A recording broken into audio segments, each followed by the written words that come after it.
We'll do it live. Okay. No. We'll do it live. Fuck it. Do it live. I'll write it and we'll do it live.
School and all James Woods can say is, ooh, I'll be second day. Ooh, I'll be second day. Ooh, I'll be second day. Ooh, I'll be second day. When a Bowen turned into a vampire, all James Woods could say was, ooh, I'll be second day. Ooh, I'll be second day. Ooh, I'll be second day. Ooh, I'll be second day. When he became Peter's best friend, they sat around the house and said, ooh, I'll be second day. Ooh, I'll be second day. Ooh, I'll be second day. Ooh, I'll be second day. And you know that James Woods presses laundry well, but everything that he reads becomes real hard to spell. Everyone tries to help him, but the words just won't come out. There's only one thing he can think of, and it's what comes out his mouth. Ooh, I'll be second day. Ooh, I'll be second day. Ooh, I'll be second day. Ooh, I'll be second day. When he comes out of his house, the women scream and shout. Ooh, I'll be second day. Ooh, I'll be second day. Ooh, I'll be second day. Ooh, I'll be second day. When they know that he's an actor, the best of them all when he says, ooh, I'll be second day. Ooh, I'll be second day. Ooh, I'll be second day. Ooh, I'll be second day. Reese's Pieces on the floor and watch him come a saying, ooh, I'll be second day. Ooh, I'll be second day. Ooh, I'll be second day. Ooh, I'll be second day. And you know that James Woods presses laundry well, but everything that he reads becomes real hard to spell. Everyone tries to help him, but the words just won't come out. There's only one thing he can think of, and it's what comes out his mouth. Ooh, I'll be second day. Ooh, I'll be second day. Ooh, I'll be second day. Ooh, I'll be second day. When he comes out of his house, the women scream and shout. Ooh, I'll be second day. Ooh, I'll be second day. Ooh, I'll be second day. Ooh, I'll be second day.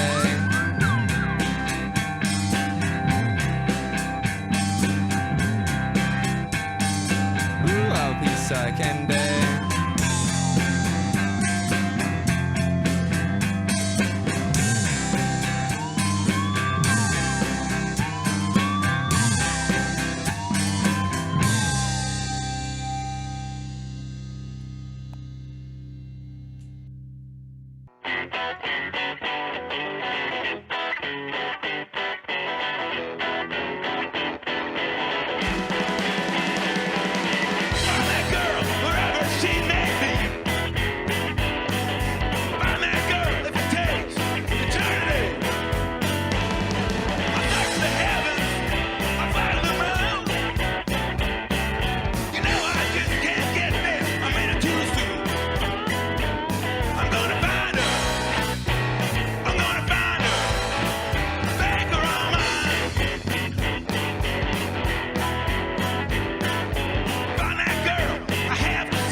I've seen things you people wouldn't believe.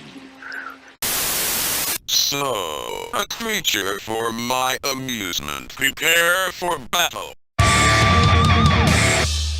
Fucking thing sucks!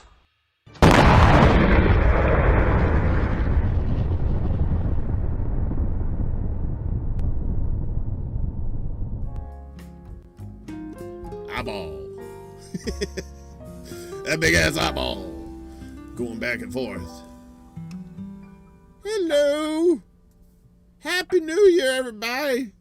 You might be asking yourself, Uncle Warren, what's that bullshit behind you? Well, this is my new house. I bought it off eBay for $250, and it's got fuckers still living in it that I gotta kick out. Ah! Remember they tried to do that last year? We'll talk about that later. Good evening. Happy New Year. First show of Extra Bulla for the year 2022. A lot of folks here already. Good to see you guys. Troy C. Gamer for Life. Steve Cutler live. Hey, Colin. Good to see you. Kim. Velvet Trends. Who else we got? Robert Durden in the house. Good. And E. Heller. E. Heller's gonna get some shout outs later in the show, but I can't tell you why. It's a secret. Shh. Can't tell nobody. So yeah, we have a great guest to start the new year off. Very busy man. He was on the air probably about a couple hours ago.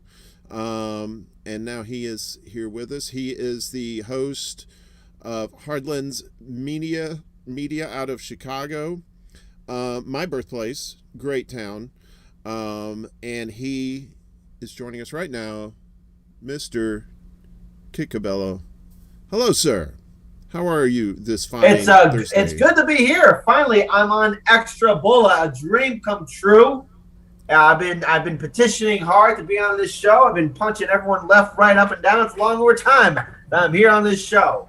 Long overdue. So here we go. Let me talk to my assistant. Did he contact us? Are you? What? No, you're fired. Get the fuck out of here. What do you mean your phone doesn't work? Get these people. I thought maybe you were going to be on Extra Bull tonight.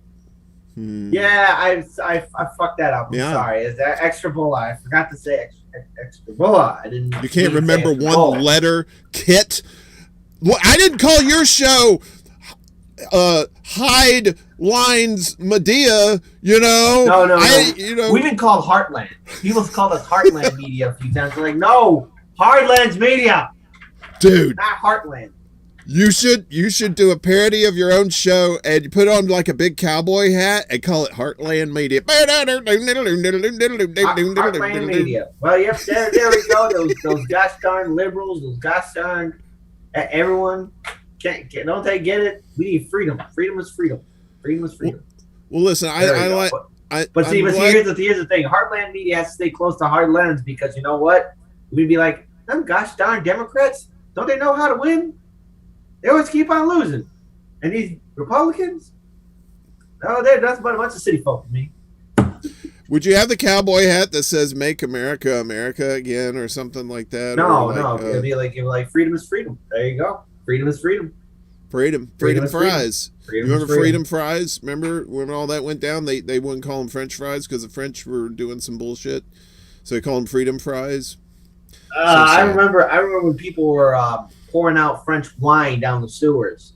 And I'm like, what's wrong with you? Give me the booze. I'll drink it for freedom, okay? I know, right? I'll drink booze for freedom. Well, you mean like, I know, I don't understand like people who boycott. You already bought the shit. And then you're going to break it or pour it out. Then you're going to break it. That's not how it works. That's not how it works. Boycott means you don't buy it at all. or either that you don't be a douche and you break like your coffee or burn your sneakers. Just go to the store or go to a thrift store, give it back, get some money back, and there you go. It's out of your house. Don't put on a whole song and dance about buying something and breaking it. That's stupid. Just say, hey, I'm getting money back for it. I'm That's all you gotta boycotting. I'm boycotting That's all you Dom have to do. Perignon. I'm gonna pour this Dom Perignon out because fuck him. Like, Or wait. No. That one guy who poured some gasoline and some Fruit Loops because he was trying to protest against what, the cereal company or something. was it I Kellogg's? forget which cereal company was doing something. They were doing something for standing in solidarity. And there was this one Right. guy who tried to protest them, and he poured some gasoline in a bowl of cereal and lit it on fire, and it backfired. Yeah, that happened. That happened, man. Wait. Somebody left it. Like, look, I'm all for your right to protest. I'm all for free speech, but hey, look, buddy, you're gonna be playing with gasoline, and you get burnt. That's on you, and I'm laughing at you. I don't care who you are. Okay, you could be a liberal or progressive doing that. You're gonna be stupid with gasoline. I'm laughing at you. Wait, As simple as that. he poured gasoline on a bowl of cereal and lit it on fire? Yeah, like doing something like. God, hold on. Let me do a quick Google search on this.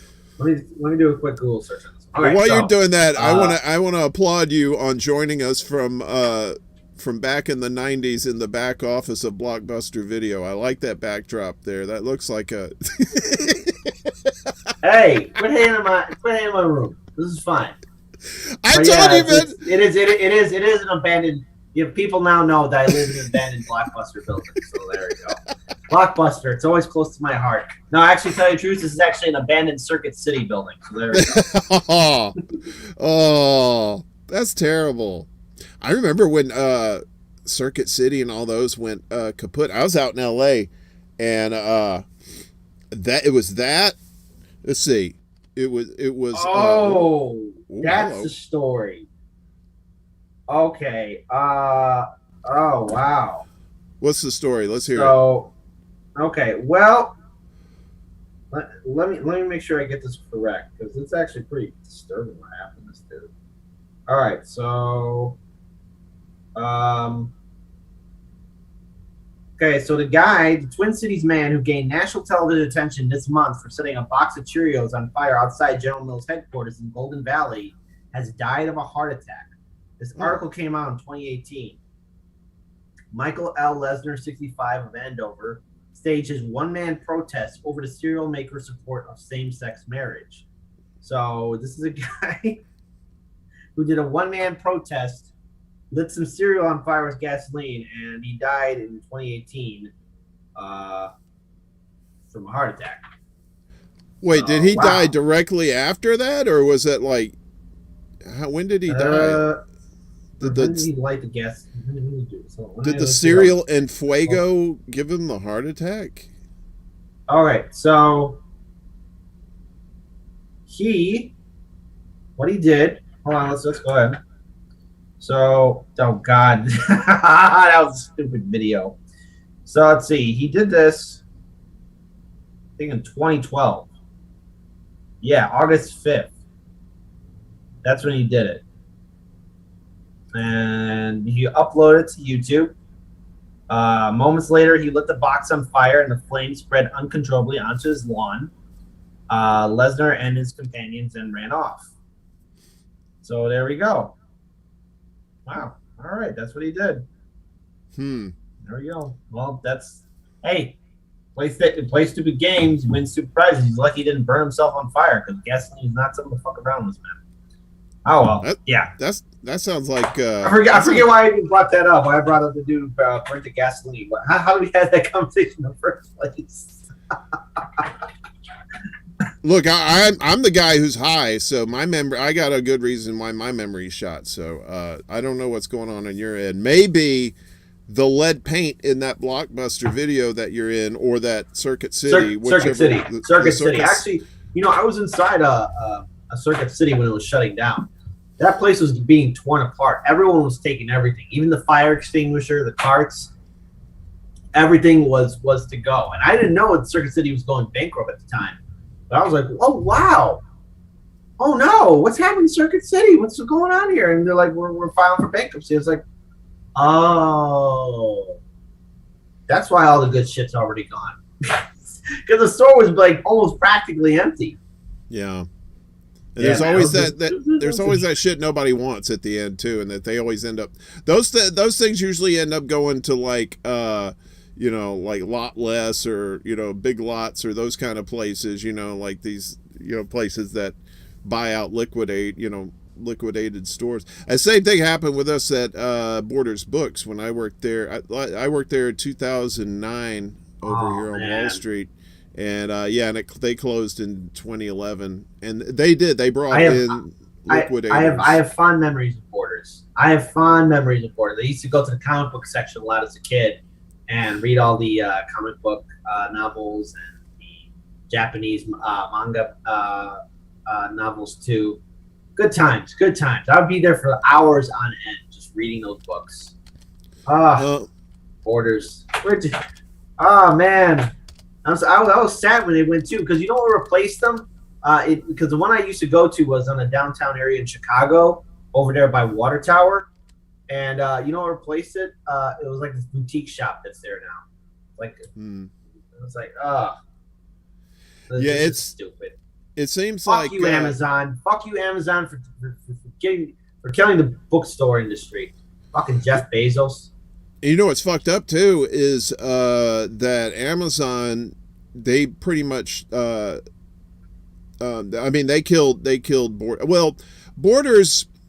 Okay, it was mostly Amazon that killed them, partly Barnes and Noble, but they were hiring these dumbass people to be like the CEO of the company that was just didn't even know anything about books. They were like retail related, but they didn't know anything about books, and but it seems like I worked at the one out in LA, well, two out in LA, in Glendale and in Hollywood, and it was just like the people that work at Borders were just like the best people on the planet, and you go into a Barnes and Noble and everybody's just kind of like just kind of stiff, but Borders was just very, very different.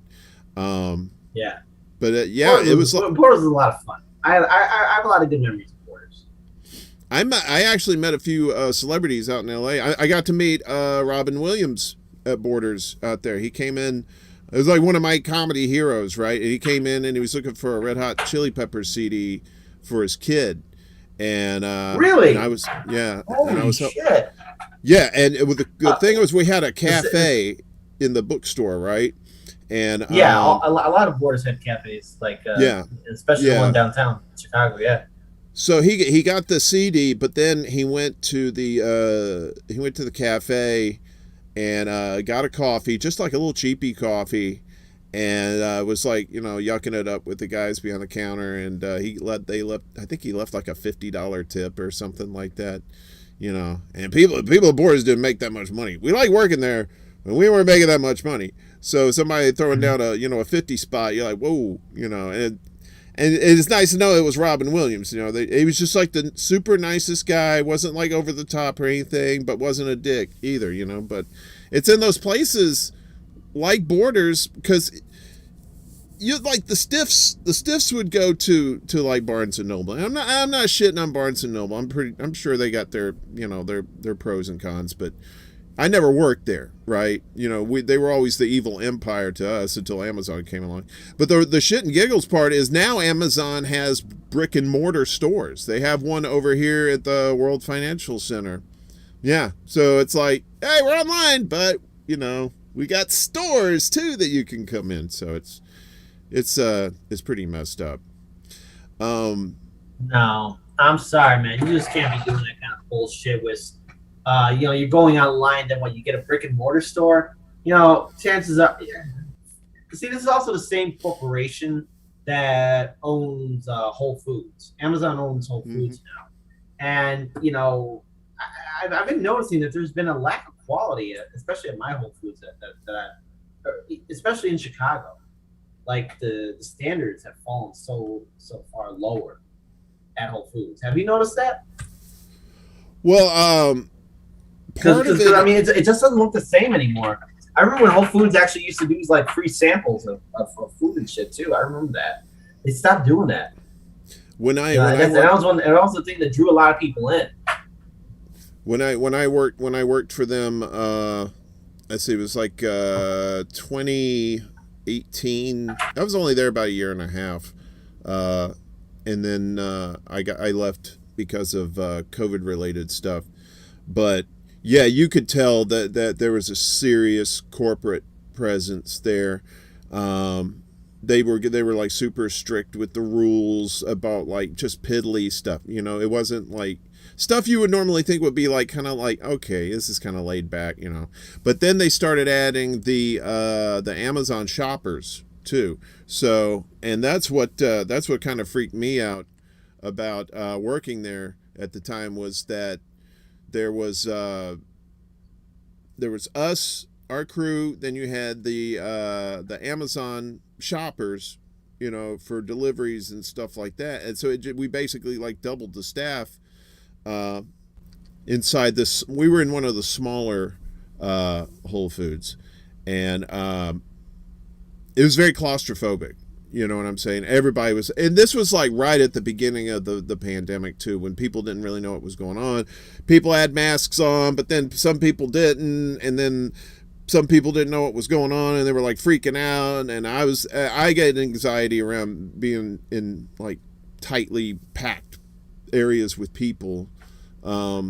And so that was kind of the situation there. But yeah, the definite vibe of it, because I'd been in a Whole Foods out in Cali when I lived out there, and I think this was before Amazon bought it. And yeah, it was like Trader Joe's. It was like a, you know, kind of a chill, laid back thing. But even now, I hear even Trader Joe's is starting to get a little, it's not as good as it used to be too, you know, tightening up. Yeah, well, you know, because I noticed like even Trader Joe's, they used to do the free samples too. I noticed there's a trend. Like, I'm always for the place that does free sample food, because I know that Trader Joe's used to do like the free samples of the coffee of the day that they were doing, or whatever kind of organic food, you know, whatever kind of, you know, hipster stuff they were doing.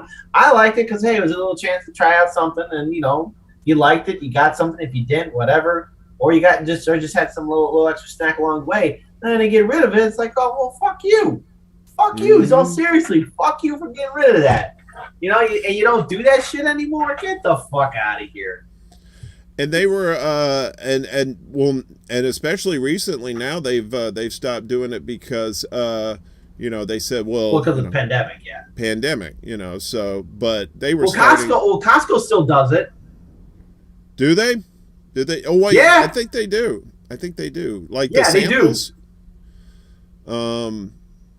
I definitely know that Costco still does it. I haven't been to Costco in a while. Yeah.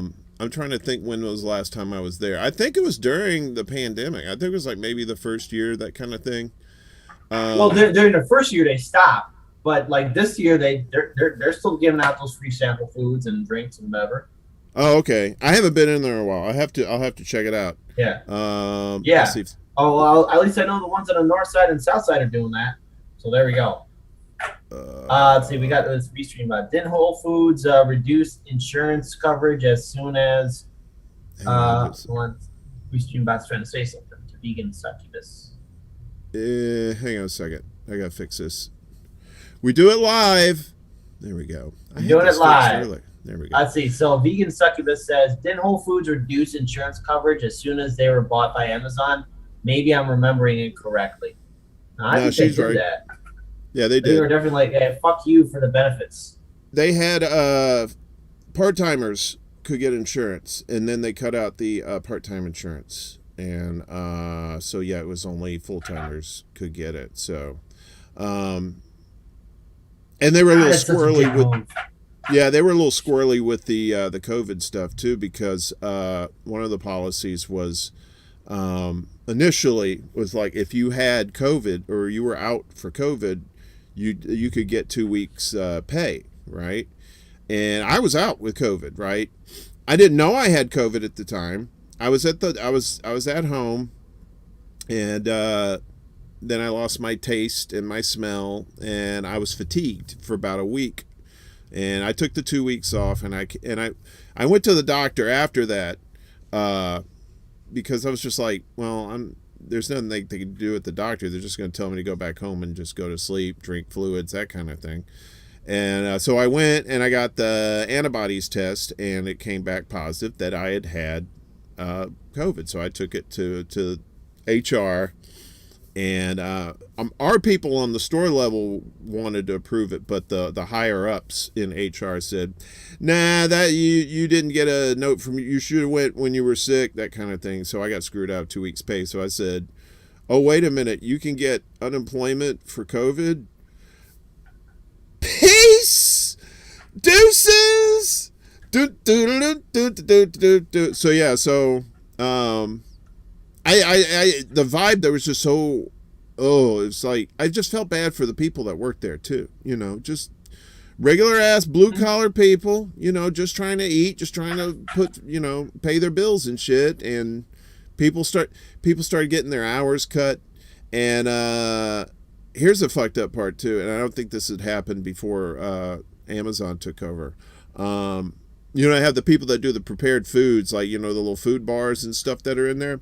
So a couple of people got fired for eating a chicken nugget that they were going to throw out anyway. They got fired. It wasn't like a reprimand or a warning or something like that. They got 86, hit the road, Jack. Don't you come back no more. Over a chicken nugget. That if that doesn't encapsulate greed and stupidity on the corporate level, I don't really know what does, right? No, here's my thing with working for corporations, right? I understand that people have to make ends meet. I understand that people have to pay their bills and everything else. But what a difference it would make if we got rid of student debt, if we got rid of medical debt, and people can actually then focus on careers they want to do and start actually doing their business. When we started Hard Lens Media, Daniel and I were still working our regular jobs too at the time. But, eventually got to the point to where, all right, how serious are we about setting up our own studio network? How serious are we about doing our own shows, our own programs, actually building something? And in 2019, I made my decision of, hey, quitting my regular job and actually taking that leap. And, it's been a crazy uphill journey starting from the beginning and getting to where we're at now. We're still dealing with a lot of challenges, but it's just looking back at how Hard Lens Media got started. It's just it really is incredible how much things have changed when we first started and how some things didn't change at all. Yep. Yeah, what's going to come out of all this? We're like kind of in new territory here. I mean, we hadn't had a pandemic in 100 years, and ain't really anybody around to tell us the tale of what happened back then. But we damn sure didn't have internet and stuff like that back then. So it's like, what we had was like a system. Well, basically the previous pandemic, which was the Spanish flu, that was purposely forgotten. People just forgot about it. We just didn't talk about it, but it was a pandemic that was clearly impacting millions of lives all across this planet, and no one knew what to do. And now here we are repeating ourselves all over again. I've been noticing that we've just been repeating the same mistakes every single time, every single year. It's just nothing but constantly repeat. And 2016, that year keeps on repeating itself. We dealt with it in 2020, and now we're probably going to deal with it again in 2024 because Trump's going to run again for office. It's going to be so hilarious. I don't know if you, because you were talking about with me earlier about how Hard Lens Media got started. Would you like to hear its origin? Not really. I got toys, kid. I got toys. Wait a minute, because you're from Chicago. Before you tell me your tale, you get some Florida Evans. Damn! Keeping your head above water, making a way when you can. It's a temporarily. All right, I'm not gonna do the whole thing. All right, there you go. Did you ever watch Good Times? Do you Hard Lens Media. We started in a bar, actually, of all places. Really? Well, actually, here's the thing. First, okay, so when Daniel and I were starting getting involved in YouTube, we had no idea what we were doing. So let me rewind back a little bit further, 2016. So myself and a few other people, Daniel included, we did a road trip to Philadelphia. And on this road trip, we actually got inside the DNC convention. We had no press passes, so basically we snuck inside. And Daniel and I were the ones to do that. And when we were covering it, we realized, like, hey, wait a minute. This is something that needs to be covered, because we were seeing how Clinton supporters were attacking Green Party people, Bernie Sanders supporters. And you could barely tell the difference between a Clinton supporter and a Trump supporter, because the way they were constantly berating and yelling at Green Party people and Bernie Sanders supporters, I was just thinking, oh my God, in the aftermath of this convention, good luck, Democrats, in convincing progressives and independents to vote for your gal Hillary, because you're treating them like shit. You're walking all over them, and you're thinking like you got this in the bag. You dumb fucks. This is gonna blow up in your face. And we saw the violence from a lot of Clinton people. A lot of Clinton supporters. All this whole idea of, oh, there was peace and love in the DNC Convention Center. Fuck you. At the Wells Fargo Center, it was a goddamn war zone. And the people who were instigating the conflict and the violence and pushing and bullying people were the Clinton supporters. They were going after Bernie Sanders supporters. They were going after Green Party people. They kept on saying, oh, you're worse than Trump. You're going to help Hitler get into power again. I'm like, that's not how it works. That's not how any of this shit works. And so when we left Philly, Daniel and I were talking like, all right, if we're really going to be serious, let's talk about trying to set up our own independent media network. And so we tried for a little bit, and then we kind of like took a break from it. And in 2017, I get a call from Daniel again. He says, hey, I got this idea. Meet me at this bar. I'm going to bring a whole bunch of other people with us, and let's see if we can actually get this thing started. And Hard Lens Media, and of course, the crew has changed. The original crew right now that's been around is just myself and Daniel, because we were there from the beginning. So we decided to create Hard Lens Media, create this awesome platform, started in a bar, started in the city of Chicago. And we were mostly doing a lot of our reporting and news coverage by using a Galaxy S7 cell phone in the streets of Chicago. Wow. So we didn't have any of our professional stuff. We didn't have any editors. We didn't have none of this. It was just two guys just trying to work their asses off. And finally, then we run into Lainey Peterson, who gave us a lot of advice, especially introducing us to radio. And then that's how we got onto our first radio station, and then onto our second radio station, then eventually onto public access television, CAN TV. And we learned everything as we were going along. So how to run a radio show, how to run 2 radio shows on 2 different stations, and then how to run a TV series. We had 3 seasons on CAN TV. Nice. 3 seasons. 3 fucking seasons. So it was mostly me interviewing activists, organizers, politicians. I think probably the most notable person I interviewed was Jimmy Dore on that TV series that I had. And then, of course, I interviewed all the Democratic governors who were running in 2018, all the Democratic candidates, save for Chris Kennedy and J.B. Pritzker. God, man, fucking assholes not responding back to my phone calls. And then, because then we're starting to get to the point of, okay, well, how long do we stay on radio? How long do we stay on TV for? Because one of the radio stations, we never got our analytics. We never got numbers of how many people were listening to us.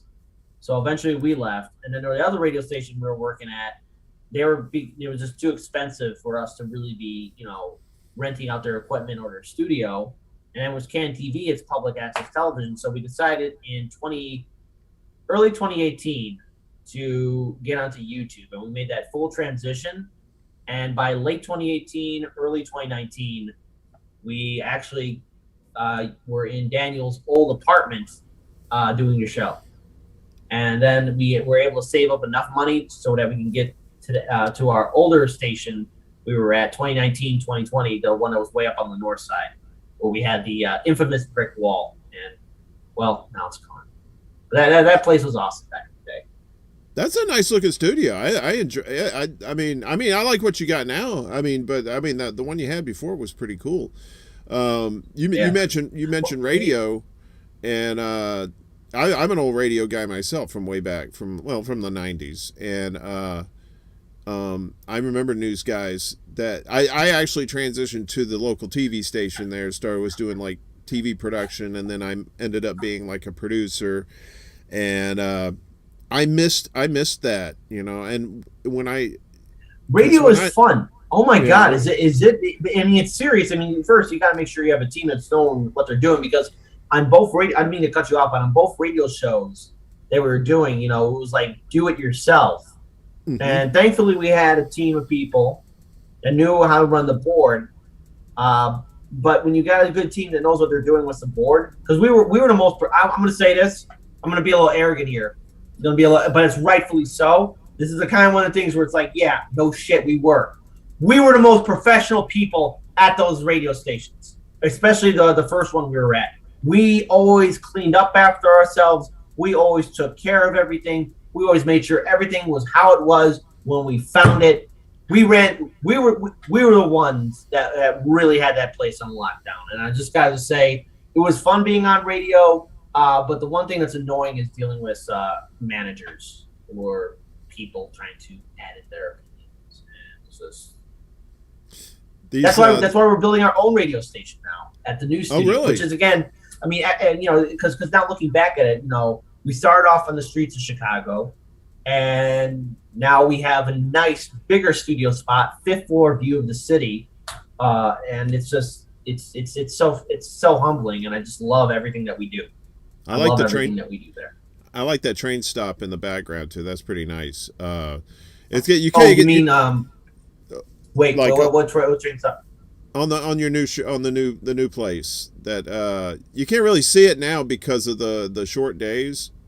The studio you got now. Oh yeah. I'm sorry. Well, see, because here's the thing. There's actually, because it's funny, at the older at the studio that you're familiar with, when we had the fake brick wall, we had the camera focused on the Brown Line station, the Kimball Brown Line station. But at our new spot, we got one train track going where the Metro trains are at, like the Amtrak and Metro trains, and then of course we have the train stop behind us. That's the pink and green line. Oh, okay. Yeah, I just like the fact that so we're still surrounded by trains. We got some great views. So there you go. We got some awesome views.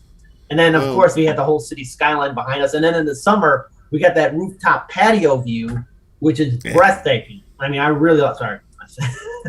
Yeah, I mean it's just so we got a breathtaking view of the city. It's really great. I can't wait for the spring and summer to come along again. That's gonna be awesome. Right, the longer days so that you could actually see the background. That's the thing about wintertime. That's just the days just go just like that, But I just want to scold the chat here for a second. They're talking about chili recipes. Hey, pay attention, all right? We got a show going on here. All right, this ain't the Chili Channel. The Chili Channel.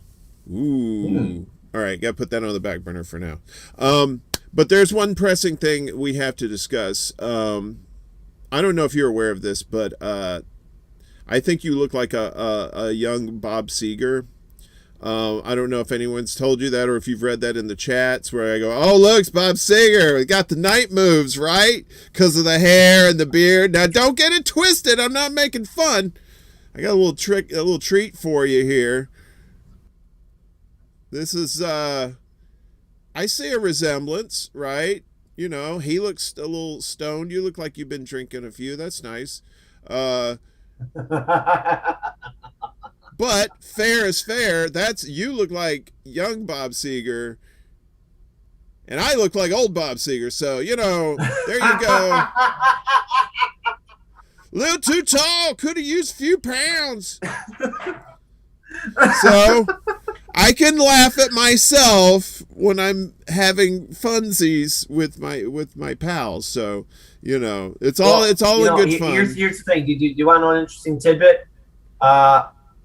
Young kid Cabello, way back in the day in high school, sophomore year, I had hair that went all the way down to my back. You were Bob Seger. Wait a minute. Yeah, but again, no beard. But I had long hair back in the day. I had long hair back in the day. think I actually got a picture of it. I don't know. Hold on.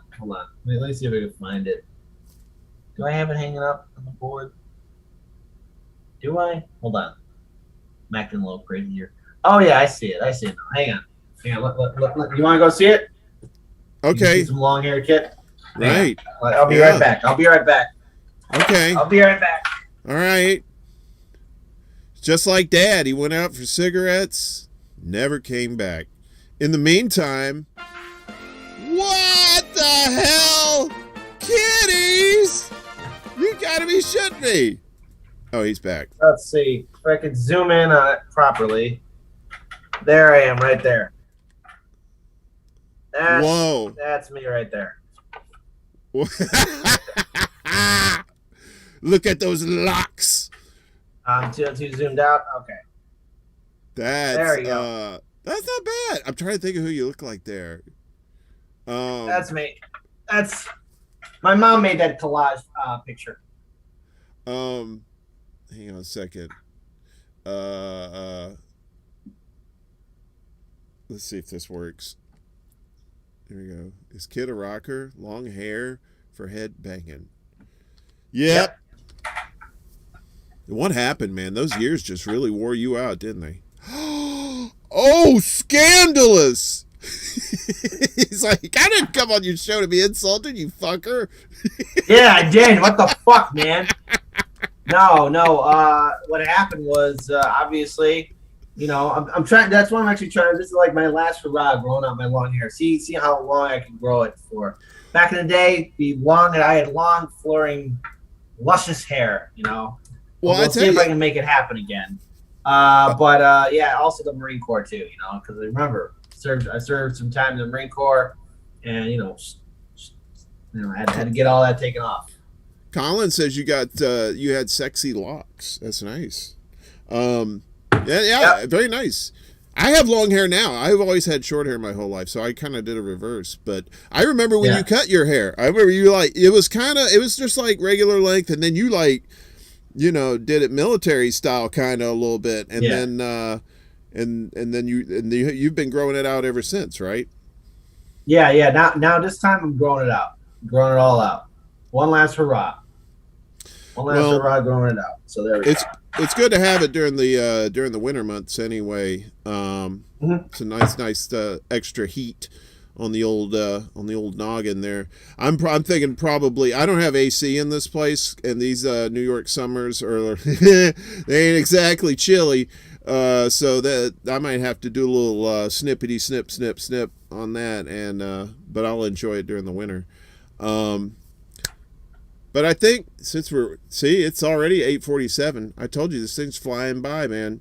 So we gotta. We were gonna talk about something serious, like that's right, January 6th. That's right. This is my house, my new house that I bought, and trying to kick all these rats out.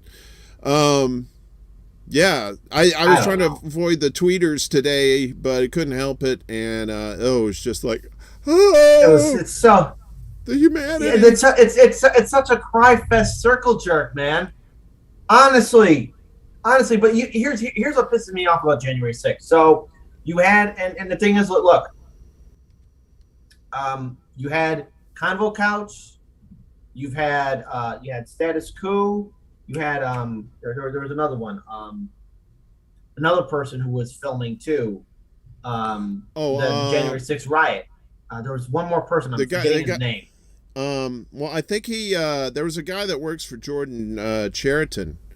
No. I'm not talking about Status Quo. This was somebody else, independent. But CNN and Fox News and MSNBC, similar to what they did to Status Quo and Convo Couch, they took his footage and were running with it and putting it on their platform. But then YouTube went ahead and censored and told all three of those channels to take down their video coverage. But yet Fox News and CNN. Okay. Charlie Brown is saying Slow News Day was there too. Yeah, I know. Okay, yeah, Slow News Day, but there's somebody else, an individual person who does like field reporting. I'm forgetting his name now, and I'm very sorry that I am. Not Franco. No, I'm not talking about Franco. Jeez, why am I forgetting this person? Anyways, the point is, YouTube went after all these channels, all these independent channels, that were covering January 6th, and then told them to take down their videos, which was bullshit. None of their videos should have been taken down, but yet CNN, MSNBC, Fox News, they all took their video coverage and were running with it on their video platforms. Yep. That to me enraged me more than seeing that controlled riot at January 6th. And I'm going to say it again, it was a controlled riot because you had at one area of the Capitol building, those people were being let in. The doors were open. Now, of course, on the other side, yes, there were some police officers that got hurt, and I didn't want to see that. There were people who got hurt, but there's two conflicting versions because on the one side there was some aggressive pushback, but on the other side, a lot of those people were let in. They were let inside the goddamn building, and the building wasn't set ablaze. And nobody had any the security weapons. Guards following them, hey guys, come on, be nice. Yeah. Don't cause too much of a ruckus. Come on, hey. Right. Come on, it was guys, like a private. nice. It was like right. it was like a private tour group came in, and the guards were and they were taking selfies with the cops, and nobody had any weapons except for the cops. It was like, oh man. By the way, E. Heller just gave me the name Ford Fisher. That was the person's name. Oh, Ford Fisher. He actually did a lot of work, and Ford Fisher, most of his video coverage, I know, because everyone, including Tom Couch, Status Quo, Slow News Day, they had their footage taken, but Ford Fisher's, a lot of his stuff was taken, and that was kind of like bullshit. Because then CNN was running his footage, all their footage, and so was Fox News and MSNBC, but then YouTube was telling all them, you got to take down your stuff. But yet, is YouTube going to tell that to CNN or Fox or MSNBC? Fuck no, because YouTube is fucking corporate owned. And then the corporate ones that got to keep their shit were using the independent video. It was like, what? How can you not look at that and say, no, that's fucked up, right? Anyway. I said we'd talk briefly about it. We'll mention it. I don't want us to get our blood pressures up because we got to get to the really important reason why you're here is for me to impart on you why you're wrong about Chicago pizza being the best. Okay? You are hashtag canceled, sir. Hashtag canceled. We've let it slide. All right. We know you've been you've had some issues with pizza in the past. Your delusions of grandeur. You're a great, you're a good guy. We let you have it for a while, but now it's intervention time, and I got to tell you, man, New York pizza, it's pretty good. Now here's the thing. I like to have a glass of wine. New York pizza, cheese and crackers. Why not? Some cheese and crackers. No. There you go. Just have some glass of wine, drink it down. But if I want a meal or good, delicious pizza, there is, of course, deep dish, which is decadent and delicious. A true flavorful pie. Then, you have Chicago pot pie style pizza. But then you have our top number one, our greatest weapon of mass destruction, tavern style pizza. That's right. New York has one. We got not one, two. We got three. We are triple threats. We are the king of the door. Okay, that's who we are. We are the dragon. I was doing some research today, and I got a little video I'm gonna play here in just a second. But there's like all kinds of different styles of New York pizza. There's Neapolitan, Lombardi's. Lombardi's was the first pizza joint in the country. They were like the OGs, right? I mean, people were still making pizzas, but they weren't doing it commercially, right? And the Lombardi's, I think it's over in Soho, I think.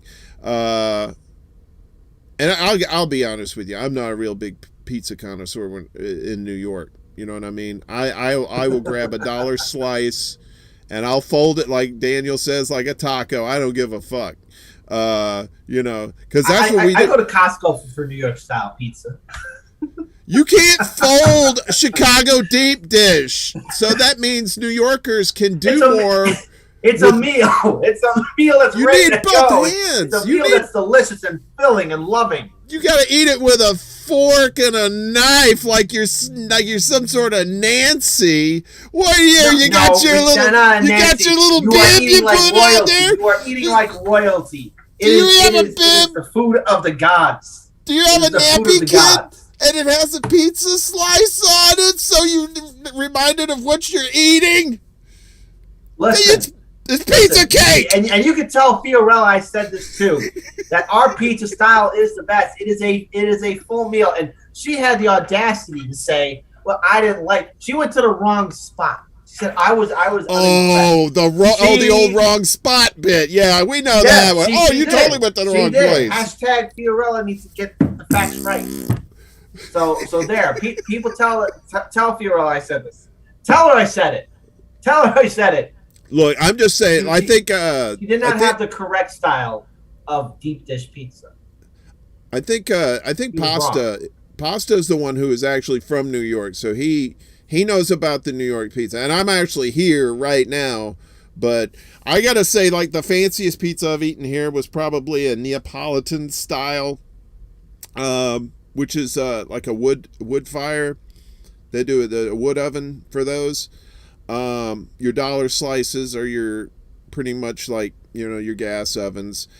They're not great, but it's like you want to grab a slice and you're cheap or you're broke or whatever, it's good to fill up your tummy for a few hours. So, but Grimaldi's, they have 2 locations in Brooklyn, and it was pretty decent. A little on the pricey side. I don't like to, if I'm going to buy expensive pizza, I'll make it an event, where we go out with some friends, have a few beers, like kind of like a little party thing at the place, but I'm not going to do that with the dollar slice.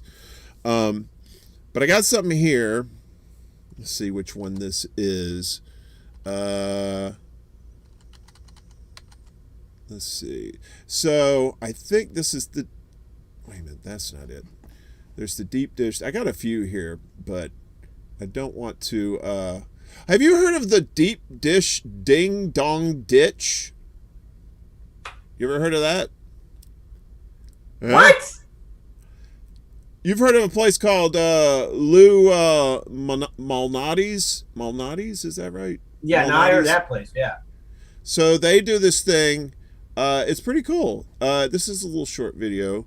Let's see if I can get this over here and play this for you. If I can get this to work. Oops, there we go. Right now, when most of our great customers are homebound, we're going to put a smile on their face. We're going to go to their house and do a little deep dish, ding dong ditch.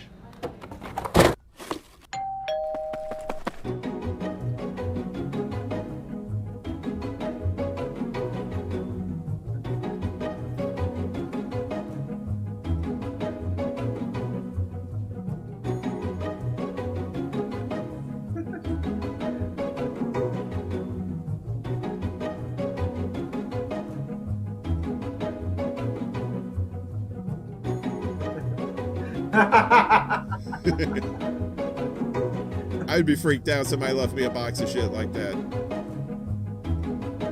Like, wait, what? Baby knows pizza good too! I like this lady. She just goes nuts. Ah!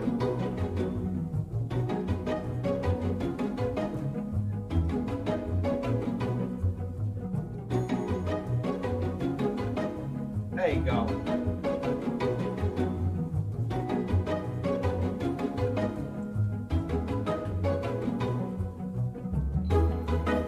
What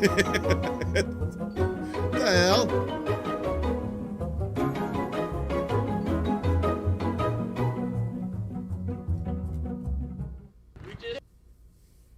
All right. There you go. Notice that it was deep dish pizza that was making people happy.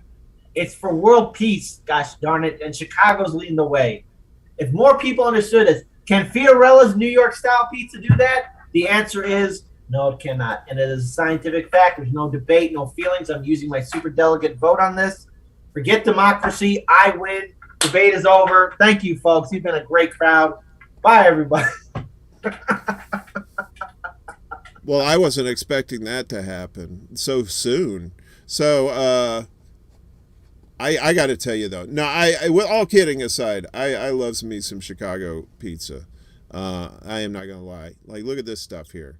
This is I think they're making a deep dish now. Ed was telling me about like this caramelized crust. You've heard of that? Like they're putting the cheese on the bottom with like a little butter, and then oh, there's hang on a second. Look at that. Look at that. Can New York style pizza do that? No. We're too busy. We don't have time for art projects. Kit, is it? It's about the pizzazz and the presentation. Presentation is key. You know why you guys do all that bullshit with the pan and stuff? You got to keep moving because it's so freaking cold in Chicago. So you got to keep your hands busy. Damn, is he putting like Swiss cheese? No, that's got to be like mozzarella, right? All right. So there was another one here. I know, right? That I look. I ain't gonna lie. I love me some fucking cheese, dude. I love cheese. Oh, look at that. Is that Italian sausage? Look at that. That is a nice meal. Fiorella, can you do that? The answer is no. This is at Pizzeria Uno's. All right. So we got a couple more here. So hang on a second. What else? There's Pisano's. They did a little thing. That's okay. There's the thin crust. Let's kill that. Thin crust. All right, let's see what's going on here. Oh, 2019, just before the whole world went to shit. Right? Let's see. Let's get to it. There we go. See, now that's more like a New York slice, right? If you had like extra cheese on a New York slice, that's pretty much what it would look like. But it's probably a little thinner. That's why you have to fold it, because it's so floppy, you know. Our pizzas here are for it's not for enjoyment. It's for survival. This is Giordano's, I believe, and he's making a deep dish. There's one of these. Let's see. There's Pat's. See, I was doing my homework on this. You know, I didn't want to come unprepared for this. This is Aurelio's. You ever been to that place? You ever eaten there? Well, I guess that's all there. Oh, this is Pequod's, I think. Yeah, I know where Pequod's at. Pequod's, great spot. Oh, I love their food. Really good. Good stuff there. Pequod's on point. I think he's eating the one with the caramelized crust. I just think that is so cool, you know, like taking some shredded cheese and mixing it with a little butter, kind of like dusting the pan with it, like really fine cheese. I don't want to see this guy. Where's the pizza? Yeah, no one cares about him. No one cares about you too either. Come on, let's go ahead. Focus on the food. Get on the food. This guy, I think this is he's doing it. I bust the tables. I worked in the kitchen. Yeah, he's doing the thin crust there, I think. Oh, that's nice. Oh, that does look good. So, like I said, our buddy Ed Heller, he hooked me up with this, and I wanted to hook people up with his website, realdeepdish.com. Hey Oz, how you doing, brother? Yo, Oz, yes, we're coming to terms as the pizza war, but let my message be shared with Fiorella that Chicago style and New York style, the battle still continues on. Our beef, no pun intended, is settled. Regarding pizza, I will gladly say that Chicago pizza is much better than New York.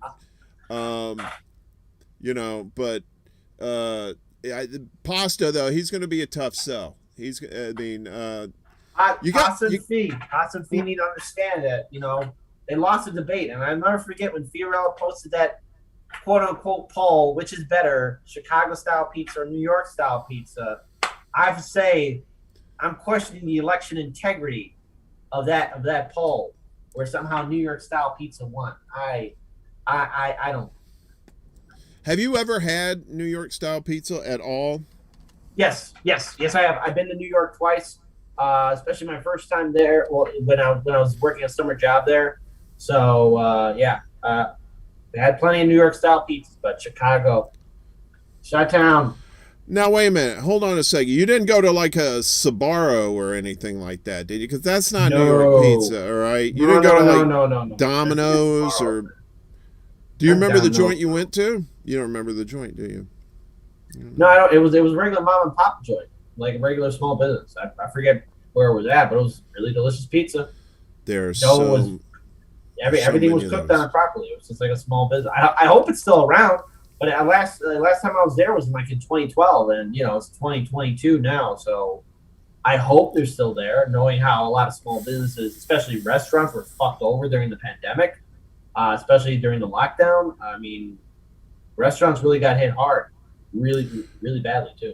Well, yeah, and they weren't doing that great before the pandemic either. I mean, you were seeing like a lot of leases and stuff going up around here because it's the Richies are moving in and they're trying to make this their rich person city. And I moved here in 2009 and I lived over in Bed-Stuy, and a part of Bed-Stuy where at least you still had culture in the neighborhoods. You still had like.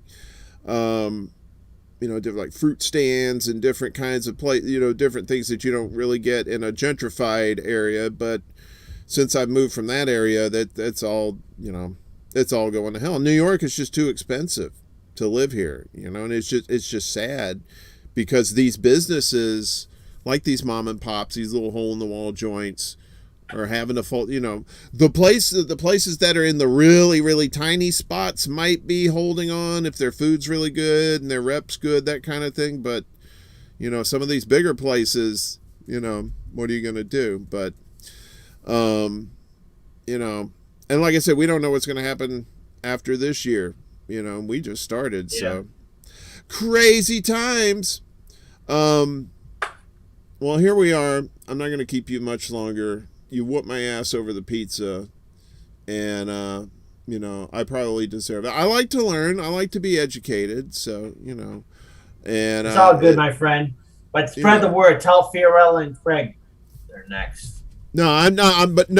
I'm not gonna do your bidding, Bob, or should I call you Mr. Seeger? I'm not gonna do your bidding. You're gonna have to do that yourself. But I do want to watch that fight. I bet that should be pretty fun. It'll be the most intense debate ever. You thought things were tough on YouTube before. I don't know. It'll be the most intense YouTube debate ever. So there we go. Well, I got to say, pizza wars aside, I like the space that we are all in, and I like the fact that people are grouping up and working together, but then they're also working with other groups in the space too, and it's just we have to all stick together because the mainstream media is just gonna, they're just gonna keep screwing people and grinding them into the ground. So we have to get more voices. We have to get more outlets. Like I said, I want to do shows on teaching people how to do like the technical stuff, so how they can, because a lot of people like say, yeah, I'd love to like do a little news show or something like that, but I don't know the equipment, I don't know the software to get. What do I got to spend a whole bunch of money and that kind of thing. So hopefully we can educate some people along the way and get more people into the space. But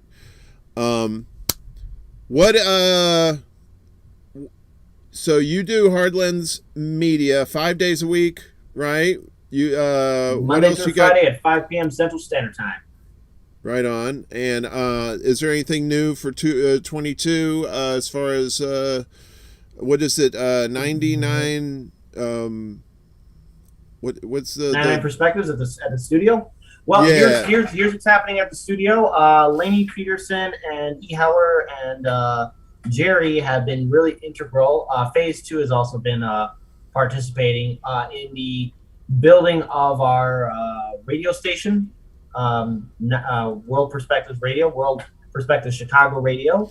That's what's being built up. We're also going to be setting up a series. We're going to go back to Can TV and set up our series again. So we're diversifying, trying to be on radio and on TV too, not only on being on YouTube.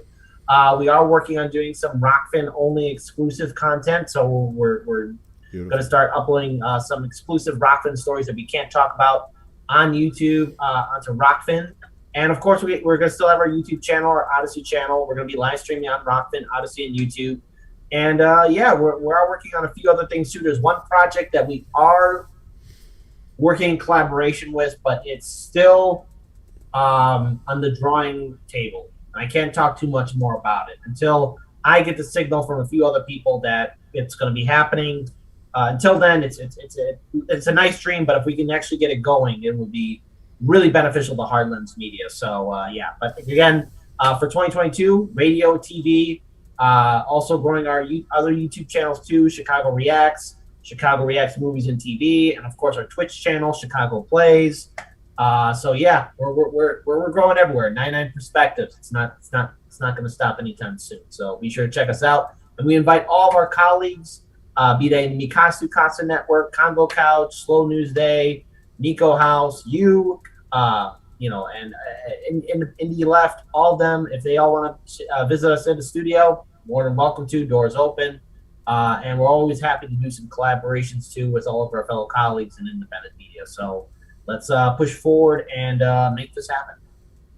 I tell you, brother, it's been about 20 years since I've been to Chicago, and I've been always wanting to have a good excuse to go back. I'd love to at least get a tour of the place and see the magic you guys have put together. Oh, hell yeah, man, dude! If you want to see our studio, just let us know, man, and we'll let you in. We'll give you a tour of the place.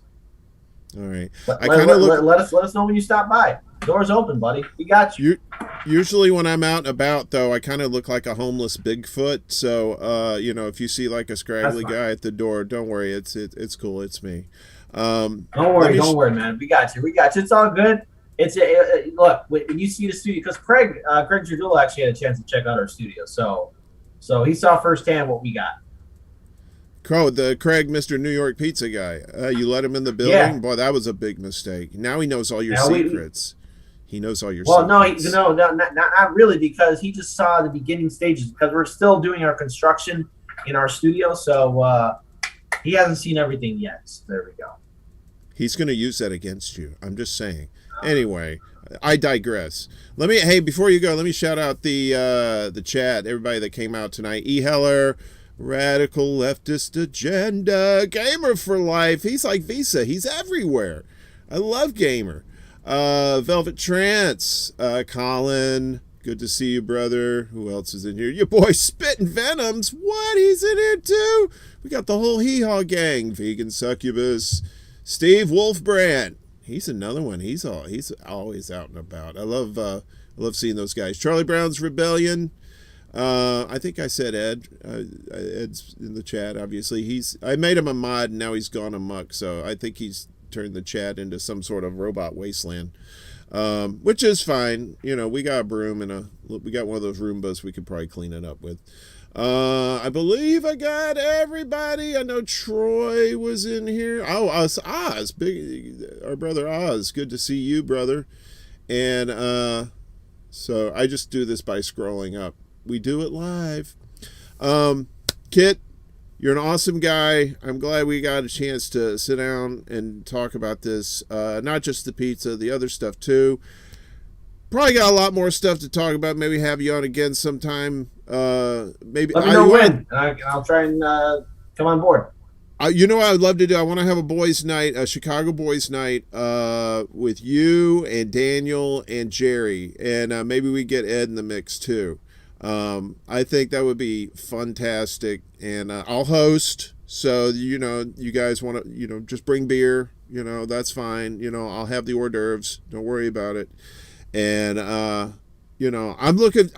People see a lot of dark stuff in 2022 coming, probably, but we got to bring a lot of light too, right? We got to bring a lot of sunshine, and we got to inform people and get more people to help us inform everybody. So thank you so much for coming on.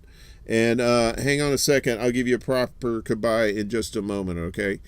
I just want to thank everybody for coming out, a.k.a. getting on your computer devices and watching this. You're all wonderful people. And to paraphrase Kit, a.k.a. Bob Seger, let's do all we can to wash our asses. Good night, everybody.